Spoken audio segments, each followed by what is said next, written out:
matinale de l'entrepreneur sur TV Finance. Ce lundi, notre invitée est Isabelle Saladin, fondatrice d'INS Advisor, premier réseau d'operating partners en France. Bonjour Isabelle, Bonjour. merci d'être avec nous. Pour commencer, expliquez-nous ce qu'est l'operating partner comme métier, qu'est-ce que c'est? Alors l'operating partner, c'est un nouveau métier qui arrive en France et en Europe, mais qui est connu depuis quelques années, j'ai envie de dire décennies aux États-Unis.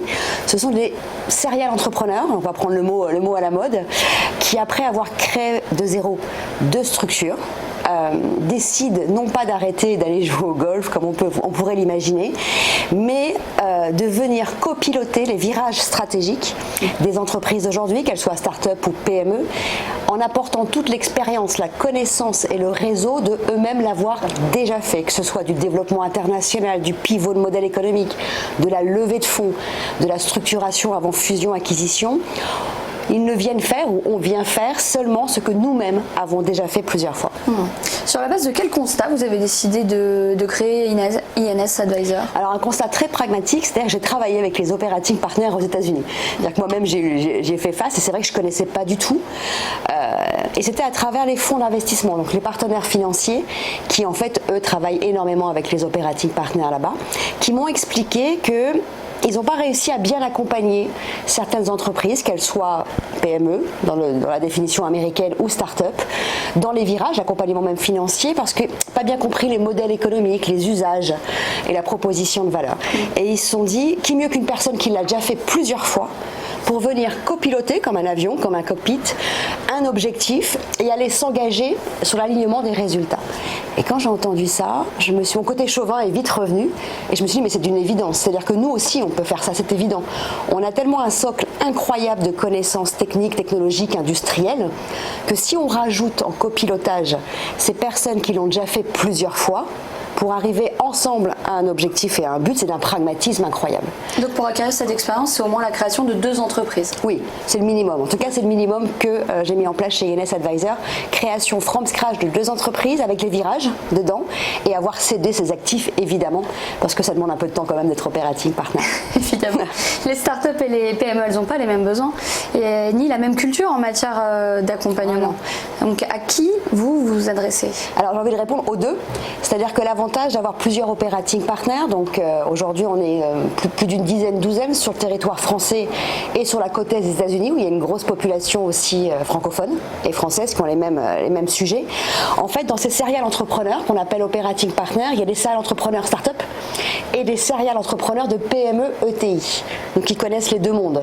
C'est pour ça qu'on a la chance de pouvoir y répondre. C'est vrai qu'en France, on se rend compte que le monde de la start-up, avec toute l'arrivée de la Startup Nation, est plus ouverte à être accompagnée au sens copilotage sur des sujets souvent de la levée de fonds ou du pivot de modèle économique. Les PME alors au moins cette habitude, plutôt l'habitude du conseil sur des sujets plus précis comme le marketing, les techniques, mais moins sur eux-mêmes, sur les virages stratégiques où là, réellement, on a 2 grands piliers qui sont le développement international et qui sont le pivot de modèle économique qui est important pour pouvoir passer à l'étape supérieure de devenir une ETI. Alors en quoi INS Advisor peut faire la différence? Quelle est votre valeur ajoutée? Alors la valeur ajoutée elle est d'un pragmatisme, c'est-à-dire que si on a décidé de créer ça en France, c'est parce que CQFD, qui est mieux placé qu'un serial entrepreneur pour le faire? Déjà parce que nous-mêmes, moi j'en suis à ma 3e structure, je me dis que si j'avais eu un operating partner à la première, ça aurait été un petit peu différent. J'aurais été beaucoup plus vite et atteint les objectifs beaucoup plus rapides. Et surtout, on a pris une décision qui n'est pas le cas sur le modèle de base anglo-saxon, mais en France, d'aller jusqu'au success fee, c'est-à-dire de s'aligner sur les objectifs financiers pour un chef d'entreprise, parce que mon côté chauvin va reprendre encore le dessus. Les yaka faucons, c'est pas trop notre truc. On n'est pas vraiment comme ça. On aime bien les personnes qui s'engagent. Donc on va jusqu'au success fees. Est-ce que les banques et les fonds d'investissement font appel à vous? Alors les banques, on va dire la partie fonds d'investissement des banques. Et certains fonds d'investissement commencent à faire appel aux operating partners. Donc là aussi, on a toujours un petit décalage par rapport à d'autres pays ou continents qui nous entourent d'un côté business. En prêt et en post-investissement, c'est-à-dire avant, pour avoir vraiment une vision de celui qui l'a déjà fait comme aux États-Unis, et en poste pour un plan d'exécution ou même pour aider à un pivot quand on voit que la croissance est un peu en berne. Maintenant, il y a encore beaucoup de travail dans la culture pour systématiser un petit peu l'approche operating partner telle qu'elle est aux États-Unis aujourd'hui. Oui, parce qu'on en est encore loin en France, hein, c'est ça? On a fait beaucoup de progrès. On a 3 ans et demi aujourd'hui, donc au début, il y a 3 ans et demi, c'est encore plus compliqué. Là, ça devient plus pragmatique. On comprend la logique, évidemment, qu'on utilise dans plein d'autres domaines de notre vie de tous les jours. À l'école, il vaut mieux un professeur qui connaisse le sujet, c'est à peu près la même chose.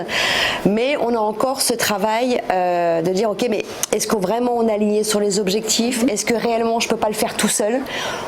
On a quand même cette culture de moyens plus que de résultats. Et en fait, nous, on est focus sur un seul sujet qui sont les résultats, en l'occurrence, plus que le moyen. Alors pourquoi les chefs d'entreprise ont besoin d'INS Advisor? Est-ce qu'ils en ont besoin d'ailleurs plus maintenant qu'avant ou pas? Alors je pense que ça va devenir une obligation. Alors INS, les operating partners, on va dire le concept du serial entrepreneur comme copilote pour un moment donné, plus parce qu'on est sur un marché de plus en plus ouvert, qui va de plus en plus vite, qu'on parle d'une industrie lourde, qu'on parle de tech, on en parle très souvent, mais pas seulement, qu'on parle de services. Tout ça est très très mélangé dans un monde très ouvert et qui va très vite à une vitesse assez incroyable. Et c'est vrai que s'appuyer sur des personnes qui l'ont déjà fait sur le continent, mais aussi à l'international, parce qu'on va aussi sur les pays que nous-mêmes on a pratiqué, dans lesquels on a ouvert des filiales, on ne va pas là où on n'a pas fait, en l'occurrence, et qui vont aligner les objectifs. Évidemment, c'est un soutien ou une assurance, comme le diraient les Américains, supplémentaire non négligeable. Oui, bien sûr. Vous parlez de business staging également sur votre site quand on se balade, un peu à l'image du home staging dans l'immobilier, c'est un peu ça, je crois.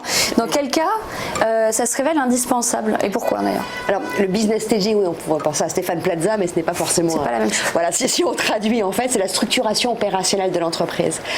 C'est un concept que moi-même j'ai créé, j'ai mis en place quand j'étais aux États-Unis. En fait, souvent, quand on parle de cession, vraiment d'une grosse opération stratégique, de fusion-acquisition, ou si on parle de levée de fonds mais significative, là on parle pour le monde des PME ou ETI, on a tendance à rester assez bloqué en tant que chef d'entreprise, et nous avons tous, nous-mêmes, moi-même, fait l'erreur, sur ce que nous avons aujourd'hui.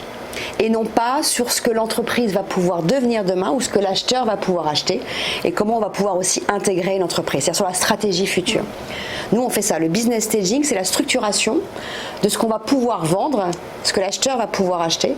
Et c'est pas juste enjoliver la mariée ou la rendre très belle sur un document qu'on appellerait business plan, pour parler technique. C'est réellement structurer l'entreprise de manière à avoir les premiers KPI ou métriques qui correspondent à ce qu'on va vendre et à faciliter l'intégration. Donc c'est un retour sur investissement plus facilement calculable que j'ai mis en place pour la France et pour les operating partners et les chefs d'entreprise. Comment vous expliquez qu'il y ait ces manques? En termes d'accompagnement, vous voulez dire? Je pense que c'est assez culturel, et là je reprends ma casquette française.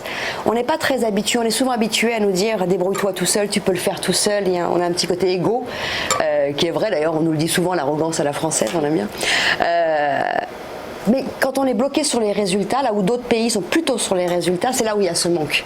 Et c'est là où je pense qu'on est réellement en train de changer, ça va tellement vite que est-ce qu'on a réussi seul ou à plusieurs, c'est pas vraiment le sujet. Le vrai sujet, est-ce qu'on a réussi? Quelle est votre actualité chez INS Advisor? Alors, l'actualité du moment, c'est l'équipe qui grossit. Depuis le début de l'année, on a eu la chance d'intégrer 3 nouveaux operating partners. Super, parce que là aussi, c'était un vrai sujet culturel. C'est-à-dire qu'une fois qu'on a cédé 2 structures, qu'on a se remettre à copiloter, c'est pas tout à fait dans nos gènes. Et là, ça y est, c'est super parce que c'est une denrée incroyable. Et je pense que quand on est entrepreneur, on l'est à vie. Donc, l'appel des operating partners, l'équipe qui ne cesse de grandir, ça, c'est vraiment en ce début d'année avec des demandes de plus en plus grandes, ce qui permet d'avoir des profils start-up, PME sur différents focus. Et ça, c'est très chouette. Mais on est toujours à la recherche d'operating partners pour pouvoir soutenir les entrepreneurs. Bien sûr. Et pour finir, Isabelle Saladin, pour conclure, on va conclure avec votre mantra. Vous allez nous l'expliquer. Un chef d'entreprise qui se fait accompagné par un père expérimenté, ce n'est que du bon sens. Oui, c'est mon mantra, je ne sais pas, j'irai pas jusque-là. C'est du bon sens de se faire copiloter par une personne qui l'a déjà fait. C'est du bon sens d'aller à l'école et d'avoir un professeur qui sait de quoi il parle. C'est du bon sens d'aller se faire opérer par un chirurgien qui l'a déjà fait. Souvent, quand je dis ça, on sourit. Ce n'est que du bon sens. J'ai envie de dire, c'est CQFD d'atteindre les résultats en s'associant à un père, PAIR, qui est passé par les mêmes épreuves. C'est pas une honte d'ego, c'est juste du bon sens pour obtenir les résultats escomptés. Et c'est ce que vous proposez chez INS Advisor. Merci Isabelle Saladin. Merci, et on se retrouve très vite sur TV Finance.